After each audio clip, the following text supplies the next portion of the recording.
এবার আমি তোমাদের সপুষ্পক উদ্ভিদের ইমাস্কুলেশন, তোমরা টার্মটা শুনেছ, ইমাস্কুলেশন। তো হোয়াট ইজ ইমাস্কুলেশন, এই টার্মটা আমরা খুব ভালো করে বুঝবো, ঠিক আছে? ইমাস্কুলেশন মানে হচ্ছে একটা উভয়লিঙ্গ ফুল। উভয়লিঙ্গ ফুল মানে কি বলো তো? যদি আমরা মটর গাছকে ধরি, অর্থাৎ পাইসাম স্যাটাইভাম, এটা হচ্ছে বিজ্ঞানসম্মত নাম কার? মটর গাছের, তাই তো? তাহলে মটর গাছ হচ্ছে উভয়লিঙ্গ ফুল। তাহলে উভয়লিঙ্গ কেন বলছি না, মটর গাছের ক্ষেত্রে কি কি থাকে বলো তো? এটা হচ্ছে সাহায্যকারী স্তবক, যেটাকে আমরা বলছি ভিত্তি, এটাকে বলছে সাহায্যকারী স্তবক, ছবিটা দেখে নাও, এটা ভিত্তি। আর এটাকে বলছে দল, এটা হচ্ছে দল মানে দলমণ্ডল, ক্লিয়ার? এটা হচ্ছে সাহায্যকারী স্তবক। এবার ভিত্তি দলটাকে যদি আমরা ওপেন করি, মানে এটাকে যদি আমরা খুলে ফেলি, তাহলে কি দেখতে পাবো বলো তো? এটাকে আমরা দেখতে পাবো এর মধ্যে, এটা হচ্ছে গর্ভকেশর চক্র। দেখো দেখতে একদম এইরকম হবে। এটা হচ্ছে গর্ভমুণ্ড, এটাকে বললাম আমি কি? গর্ভমুণ্ড।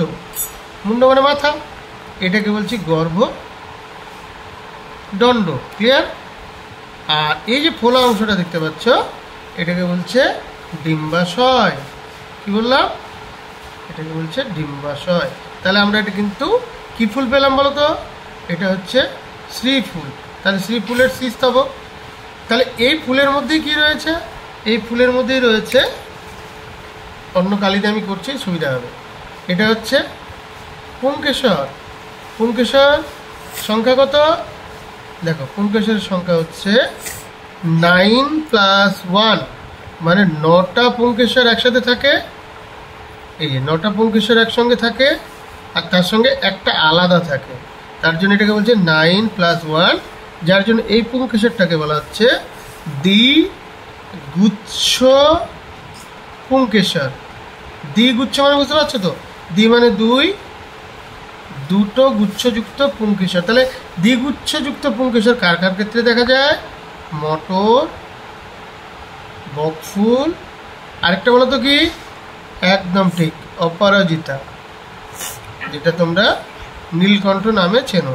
এই তিনটা ফুলের ক্ষেত্রে আমরা দেখতে পাই। ওকে, এবার অরিজিনাল আমি ফুলটাকে ডিসেক্ট করবো। দেখো এটা কিন্তু একটা কি ফুল বলো তো? বক ফুল, আকারে অনেক বড়। দেখো এটা একটা বক ফুল। এই বক ফুলটা উভয়লিঙ্গ ফুল। এই উভয়লিঙ্গ ফুলটাকে কিন্তু আমরা খুব সাবধানে এটাকে ডিসেকশন। তো প্রথমে একটু চিনিয়ে দিই, এই যে সবুজ অংশটা দেখতে পাচ্ছ, এটাকে বলছে ভিতি, এটা হচ্ছে ভিতি। ওকে, এই যে সবুজ রঙের অংশটা। আর এই যে বাইরের অংশগুলো দেখতে পাচ্ছ, এটা হচ্ছে দলমণ্ডল। আচ্ছা, এখানে একটা জিনিস মনে রেখো, এর ক্ষেত্রে কিন্তু দলগুলো একেবারে আলাদা। দেখো কারো সঙ্গে কারো কোনো মিল নেই, আছে? এ বললো আমি এক, এ বলছে আমি এক, এ বলছে আমি এক। তাহলে লক্ষ্য করো এই দলগুলো কিন্তু একেবারে আলাদা, তাই না? তার জন্য এটাকে বলা হচ্ছে অসমাঙ্গ ফুল। অসমাঙ্গ ফুল। তাহলে আমরা যদি এটাকে ডিসেক্ট করি, যদি এটাকে আমরা কাটি, তাহলে আমি ভিতিটাকে কেটে নিলাম, খুব সাবধানে কাটবো। ভিতিটাকে কেটে নিচ্ছি, লক্ষ্য করো, খুব ভালো করে লক্ষ্য করো। ভিতিটা কেটে গেল, হ্যাঁ, ভিতিটাকে কেটে দিলাম। এই এটা ছিল যুক্ত ভিতি। কেন বলো তো? ভিতিটা এভাবে জোড়া লাগানো ছিল, যার জন্য এটাকে বলছে যুক্ত ভিতি। এই যে ভিতি, আচ্ছা ভিতির ওপরে কি? এগুলো বৃত্তাংশ, তাই না? তাহলে এটা হচ্ছে ফুলের সাহায্যকারী স্তবক। ওই যে বলেছিলাম সাহায্যকারী স্তবক ভিতি। তাহলে এটা হচ্ছে ফুলের সাহায্যকারী স্তবক। ওকে, এরপরের পার্টটাতে চলে আসবো। সাহায্যকারী স্তবকের মধ্যে আর কি কি আছে? এটা দেখো দলমণ্ডল। এই যে দলমণ্ডলগুলো দেখো, এক একটা এক এক রকম দেখতে। এই যে এটা একটা দল, এটা একটা দল। এই দলটা কিন্তু আকারে অনেক বড়, যে জন্য এটাকে বলা হয় ধ্বজা বা পতাকা। আর এটা দেখতে অনেকটা কি নৌকার মতো, এটাকে বলা হয় তরিদল। কি বললাম? তরিদল, ভেরি গুড। আরেকটা দেখো, এই যে দলটা পড়ে আছে, এটা দেখতে একটা পাখির পালকের মতো। দেখো মনে হচ্ছে না একটা পাখি উড়ে যাচ্ছে? এই লক্ষ্য করো, এই জন্য এটাকে বলছে পক্ষ। কি বললাম? এটা হচ্ছে পক্ষ। তাহলে এক জোড়া দল, এই যে দল মানে এই দেখো পুরো পাপড়িগুলো আমি ডিসেক্ট করে ফেলেছি, লক্ষ্য করো। এই তাহলে এখানে লক্ষ্য করো, এটা হচ্ছে পতাকা, এটা পতাকা, পতাকা, ঠিক আছে? পতাকাটা দেখো আকারে কত বড়, দেখেছ? পতাকার পরে চলে আসো, এটাকে বলছে কি? এটাকে বলছে নৌকা, আর এটাকে বলছে পক্ষ। দেখো পাখির ডানার মতো, তাই না? এটাকে বলছে পক্ষ। তাহলে এই যে স্তবকগুলো, এই স্তবকগুলোকে বলছে সাহায্যকারী স্তবক। তাহলে এই স্তবকটা চলে গেল সাহায্যকারী স্তবক। তার মানে জননে সাহায্যকারী স্তবক পড়ে আছে। তাহলে জননে সাহায্যকারী স্তবকগুলো কি কি? একটা হচ্ছে পুংকেশর, আর একটা হচ্ছে গর্ভকেশর, তাই না? পুংকেশর এবং গর্ভকেশর। তার মানে এটা হচ্ছে কি?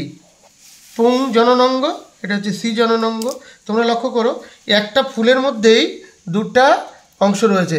আমি তোমাদের দ্বিগুচ্ছ পুংকেশর বলেছিলাম, মনে আছে? লক্ষ্য করো, আমি খুব সাবধানে টেয়ার করছি।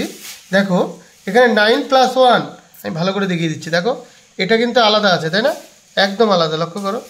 এই যে এটা সব থেকে আলাদা, তার মানে এটা উপরের দিকে রয়েছে। এই যে এই দেখো, এটাকে বলছে 1। আর এখানে যদি আমরা টোটাল কাউন্ট করি, এখানে 9টা পুংকেশর একসঙ্গে জোড়া লেগে আছে। এই যে টোটাল লক্ষ্য করো, এই যে 9টা, এখানে কাউন্ট করো, কাউন্ট করলে দেখতে পাবে টোটাল সংখ্যা আছে 9। তাহলে 9+1, ওকে? তাহলে এই জন্য এটাকে বললাম দ্বিগুচ্ছ পুংকেশর, ওকে? তাহলে আমি পুংকেশরগুলোকে যখন আলাদা করব, এই যে আমি এই ফুলটাকে, এটা কি ফুল? উভয়লিঙ্গ ফুল। এই উভয়লিঙ্গ ফুলটাকে একলিঙ্গ ফুলে কনভার্ট করব। তাহলে বাইসেক্সুয়াল টু ইউনিসেক্সুয়াল। ইউনিসেক্সুয়াল মানে হচ্ছে একলিঙ্গ। তাহলে উভয়লিঙ্গ ফুল, উভয়লিঙ্গ থেকে আমরা যখন একলিঙ্গে যাব, তখন কি করবো বলো তো? এই পুংকেশরগুলোকে এইভাবে ফরসেপের সাহায্যে আমরা ছিঁড়ে দেবো। দেখো এটাকে এই যে ছিঁড়ে দিচ্ছি। এই যে ছিঁড়ে দেওয়ার টেকনিকটা, সেই ছিঁড়ে দেওয়ার টেকনিকটাকেই বলছে ইমাসকুলেশন। ইমাসকুলেশন। এই দেখো, আমরা যদি খুব সাবধানে এটাকে খুলি, এই যে খুলে গেল, দেখেছ? এই যে এটাতে আমরা এটাকে খুলে দিয়েছি, তাহলে এটাকে বলছে ইমাসকুলেশন। এবার আমার কাছে যেটা পড়ে রইল, এই যে দেখো, এটা গর্ভমুণ্ড, গর্ভদণ্ড, গর্ভকোষ, তাই না? গর্ভমুণ্ড, গর্ভদণ্ড, গর্ভকোষ। তাহলে দুটো স্তবক ছিল, যার জন্য এটাকে আমরা বলেছি উভয়লিঙ্গ ফুল। তাহলে উভয়লিঙ্গ ফুল থেকে যখন আমরা পুংকেশরটাকে আলাদা করে দিয়েছি, সেই পদ্ধতিটার নাম হচ্ছে ইমাসকুলেশন। কেন বলো তো? ইমাসকুলেশন যখন মেন্ডেল একসংকর জননের পরীক্ষাটা করলেন, মেন্ডেল যখন একসংকর জনন পরীক্ষা করেছিলেন, উনি কিন্তু দুটো মটর গাছ বেছে নিয়েছিলেন। কি নিয়েছিলেন বলো তো? বিশুদ্ধ লম্বা, যেটাকে আমরা বললাম বিশুদ্ধ লম্বা মটর গাছ, তাই না? আরেকটা কি নিয়েছিল? এটাকে বলছে ক্রস চিহ্ন। আর এটা কি? বিশুদ্ধ বেটে। এই যে দেখো, এটা বললো বিশুদ্ধ বেটে। তাহলে বিশুদ্ধ বেটে মটর গাছ, তাই না? তাহলে এখানে আমরা কি করব? লম্বা গাছটাকে যদি আমরা মেল ধরি, পুরুষ ধরি, তাহলে অবভিয়াসলি কি? এটা ফিমেল, এটা ফিমেল সাইন, 0 লেখে নিচে প্লাস, আর 0 লেখে তীর, এটা হচ্ছে মেল। তাহলে কি হচ্ছে? এবার উভয়লিঙ্গ ফুল। তাহলে এটা উভয়লিঙ্গ ফুলকে কি করতে হবে? একলিঙ্গ করতে হবে। তাহলে লম্বা গাছের যদি আমরা পুংকেশরটাকে রাখি, গর্ভকেশরটাকে ছিঁড়ে দিই, তাহলে এটা কি? পুরুষ ফুল হয়ে গেল। বেটে গাছের ক্ষেত্রে কি করব? পুংকেশরটাকে ছিঁড়ে দেবো, গর্ভকেশরটাকে রাখবো। তাহলে এই ফুলে, লম্বা গাছের ফুলের পুংকেশর থেকে পরাগরেণুগুলো এই ফুলের গর্ভমুণ্ডে ফেলবো। তাহলে এই যে দুটো গাছ পেলাম, এই দুটো গাছকে বলছে পি। পি মানে প্যারেন্ট। বাংলা কি বলেছি বলো তো? জনিত্রী, ওকে? তাহলে কি হচ্ছে? এখানে যদি আমরা এটা পুরুষ দেখি, তাহলে পুরুষ দেহ থেকে কি হবে? দুটো পুং গ্যামেট তৈরি হবে। তাহলে দুটো পুং গ্যামেট কি? Capital T, capital T, capital T, capital টি। এইবার তাহলে অবভিয়াসলি কি? C gamete. সি গ্যামেট থেকে কি হবে? এই যে দেখো, স্মল টি, স্মল টি। তাহলে এটাকে আমি বলছি ডিম্বাণু, এটাকে কি বলবো তাহলে? শুক্রাণু, তাই না? ডিম্বাণু এবং শুক্রাণু। এইবার ডিম্বাণু আর শুক্রাণু, তাহলে শুক্রাণুর সঙ্গে যখন ডিম্বাণু মিলিত হলো, দেখো ক্যাপিটাল টি স্মল টি, তাহলে সেটাকে কি বলে? নিষেক। নিষেক থেকে কি? জাইগোট। তাহলে আবার ক্যাপিটাল টির সঙ্গে স্মল টি, তার মানে শুক্রাণুর সঙ্গে ডিম্বাণু। তাহলে এখানে কী দাঁড়ালো দেখো, আমি বিশুদ্ধ মটর গাছ নিয়েছিলাম লম্বা, বিশুদ্ধ বেটে আমি কি পেলাম? Capital T small T. তাহলে এটা কী হলো বলো তো? শঙ্কর লম্বা। তার মানে কি? না লম্বা না বেটে। ক্লিয়ার? তাহলে আমি নিয়েছিলাম বিশুদ্ধ লম্বা বিশুদ্ধ বেটে, কিন্তু আমরা F1 মানে প্রথম অপত্য জনুতে, F1 মানে হচ্ছে ফেলিয়াল 1, তাহলে প্রথম অপত্য জনুতে আমি কি পেলাম? শঙ্কর লম্বা মটর গাছ পেয়ে গেলাম। ক্লিয়ার? না লম্বা না বেটে। এবার কি করব আমরা? এই যে শঙ্কর লম্বা মটর গাছ, তার মধ্যে আমরা কি করব দেখো, আগের বার কি করেছিলাম? পুংকেশর কেটে দিয়েছিলাম, গর্ভকেশর কেটে দিয়েছিলাম। এবার আমি কি করব? একে কিছুই কাটবো না, অর্থাৎ বিশুদ্ধ লম্বা বিশুদ্ধ বেটে। তাহলে এখানে কিন্তু ওইসব কোনো ব্যাপার থাকছে না, এখানে শঙ্কর লম্বা, এটাও শঙ্কর লম্বা। এই যে গাছটা তৈরি হলো, তাহলে এটা হচ্ছে শঙ্কর লম্বা এবং শঙ্কর লম্বা। তাহলে এদের মধ্যে আমরা কি করব বলো তো? স্বপরাগযোগ ঘটাবো। আগেরটা কি ঘটিয়েছিলাম? ইতর পরাগযোগ, এটা স্বপরাগযোগ, অর্থাৎ এই ফুলের পরাগরেণু ওই ফুলের গর্ভমুণ্ডেই পড়বে, যার জন্য এটাকে বলছি স্বপরাগযোগ। তাহলে স্বপরাগযোগ ঘটালে কি দেখতে পাবো বলো তো? স্বপরাগযোগ দেখালে আমরা এখানে দেখতে পাবো যে 4টা বৈশিষ্ট্য মানে এইভাবে পাচ্ছি। দেখো কি কি পাবো? Capital T capital T, capital T small T, capital T small T, আরেকটা কি পাবো? Small T small T. তাহলে আমরা 4টা বৈশিষ্ট্য পেলাম। তার মানে কি দাঁড়াচ্ছে? কমন কি? এটা হচ্ছে ক্যাপিটাল টি বিশুদ্ধ লম্বা, তাহলে এখানে লিখে দাও বিশুদ্ধ লম্বা। এবার এটা কি? শঙ্কর লম্বা, না লম্বা না বেটে, তাহলে তুমি লেখো শঙ্কর লম্বা। বুঝেছ? তাহলে এটা কি? স্মল টি, তাহলে বিশুদ্ধ বেটে। ওকে, তাহলে এবার বলো তো, এটা যদি F1 থাকে তাহলে অবভিয়াসলি এটা কি হবে? F2 মানে ফেলিয়াল 2, মানে দ্বিতীয় অপত্য জনু। আগের বার কি করেছিলাম? উভয়লিঙ্গ ফুল থেকে এক লিঙ্গ করেছিলাম। পরের বার কি করলাম? স্বপরাগযোগ ঘটতে দিলাম। আমি কি দেখলাম? 3 ধরনের বৈশিষ্ট্য পেলাম, অর্থাৎ বিশুদ্ধ লম্বা, শঙ্কর লম্বা এবং বিশুদ্ধ বেটে। এবার বিজ্ঞানী প্যানেট, তোমরা নাম শুনেছো, R.C. প্যানেট, উনি কি করলেন? এই যে পরীক্ষার ফলাফল বের করার জন্য একটা স্কোয়ার আবিষ্কার করলেন, যেটার নাম বলছে পানেট স্কোয়ার। মনে থাকবে? Punnett square. ওকে, এই যে 4টা ঘর, এটা যেহেতু এক সংকর জনন, তোমরা দেখেছো 1 জোড়া অ্যালিল রয়েছে। অ্যালিল হচ্ছে সমসংস্থ জিন জোড়াকে বলছে অ্যালিল। তাহলে দেখো এখানেও 1 জোড়া, এখানেও 1 জোড়া, তাহলে 1 জোড়ার সঙ্গে 1 জোড়া ক্রস করছি, যার জন্য এটাকে বলছে কি বললাম বলো তো? মনো হাইব্রিড ক্রস, অর্থাৎ এক সংকর জনন। তাহলে আমরা কি করছি? এখানে কি কি পেয়েছিলাম? শঙ্কর লম্বা। তাহলে তার আগে প্রথমে যেটা করব, একটা পুরুষ আর একটা মহিলা সাইন দিয়ে দাও। তাহলে পুংগ্যামেট, তাহলে ক্যাপিটাল টি স্মল টি, এখানেও লেখো ক্যাপিটাল টি স্মল টি। এবার গুণ করে দাও, capital T into capital T, তাহলে কি জোড়া ক্যাপিটাল টি দুটোই, তাই না? ক্যাপিটাল টির সঙ্গে স্মল টি, তাহলে ক্যাপিটাল টি স্মল টি। এবার আবার গুণ করো এটার সঙ্গে এটা, তাহলে ক্যাপিটাল টি স্মল টি।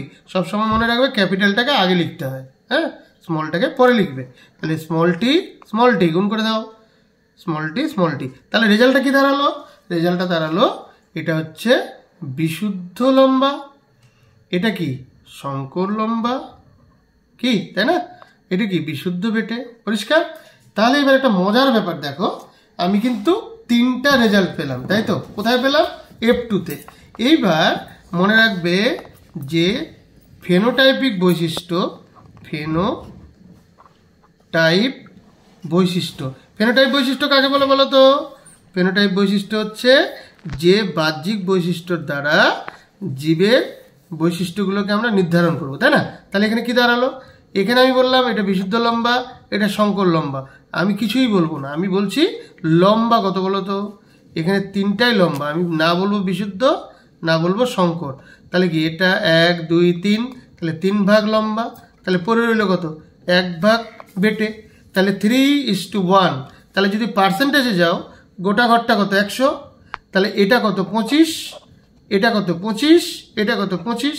তাহলে রেজাল্ট কি দাঁড়ালো? 75% হচ্ছে লম্বা আর 25% হচ্ছে বেটে। তাহলে দিস ইজ কল ফেনোটাইপ অনুপাত, অর্থাৎ বাহ্যিক বৈশিষ্ট্য থেকে আমি নির্ধারণ করলাম। জেনোটাইপিক অনুপাত কাকে বলবো? তাহলে জেনোটাইপিক অনুপাত হচ্ছে যে বৈশিষ্ট্যর দ্বারা জিন, মানে জিন গঠিত বৈশিষ্ট্য, অর্থাৎ জিন গঠিত বৈশিষ্ট্য যার দ্বারা জীবকে আমরা আলাদা করব, তাই না? তাহলে এবার তুমি আরামসে বলো, কি বলবো? এখানে বিশুদ্ধ লম্বা কত? ভেরি গুড, বিশুদ্ধ লম্বা বললে 1 ভাগ। তাহলে আমরা 1 ভাগ পেয়েছি। সংকর লম্বা কত? 2 ভাগ। তাহলে 1:2। বিশুদ্ধ বেটে কত? 1:1। তাহলে জেনোটাইপিক অনুপাত কত? 1:2:1। এবার তুমি পার্সেন্টেজে চলে যাও। গোটা ঘরটা কত? 100 বলেছিলাম। তাহলে 1 ভাগ মানে কি? 25 ভাগ বিশুদ্ধ লম্বা। ক্লিয়ার? 50 ভাগ কি? বিশুদ্ধ বেটে। ওকে, 50%। আর 25% কি? বিশুদ্ধ লম্বা। অসুবিধা আছে? তাহলে আমরা জেনোটাইপ এবং ফেনোটাইপ অনুপাত পেলাম। ফেনোটাইপ অনুপাত হচ্ছে 3:1, জেনোটাইপ অনুপাত হচ্ছে 1:2:1। এই যে পুরো ব্যাপারটা, এটা হচ্ছে মেন্ডেলের এক সংকর জননের পরীক্ষা। খুব সোজা। তাহলে তোমাদের ইমাস্কুলেশন থেকে মেন্ডেলের এক সংকর জননের পরীক্ষাটা আমি বুঝিয়ে দিলাম। এবার যদি কারো কোনো কোশ্চেন থাকে আমাকে পরে ফার্দার অনলাইনে বা আমাকে ফোন করবে। ওকে, গুড নাইট, ভালো থেকো।